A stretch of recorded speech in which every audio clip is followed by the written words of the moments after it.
So I just want to share with you what the yoga teacher does in her spare time. So here you go.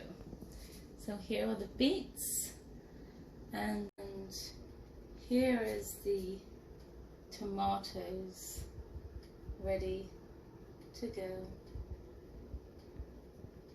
So that's ready to go in the juicer.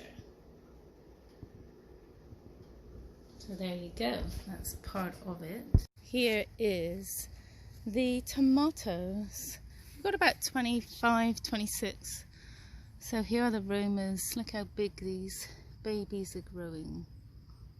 So there you go, from the homegrown to the kitchen.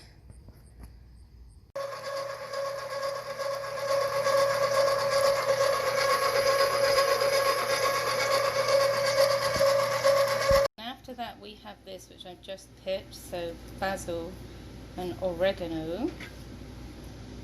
And once that's chopped, we then take it and put it in the pan, if I can actually hold the camera and scrape it in at the same time. So you've got bird's eye view there. Okay, so nice close up of my finger, and then stir that in, because as you can see the sauce has now been juiced. It's back in the pot, so we've added a little bit of olive oil. We've added the oregano, or oregano as we say in the UK, and the fresh basil, which we also grew from scratch. So everything in this pot, apart from the olive oil, we've actually grown from scratch, and I'm just going to show you the progress on the beets now. Wow! If you could only smell it. Anyway, there we go. Please enjoy the rest of this day. Bye bye.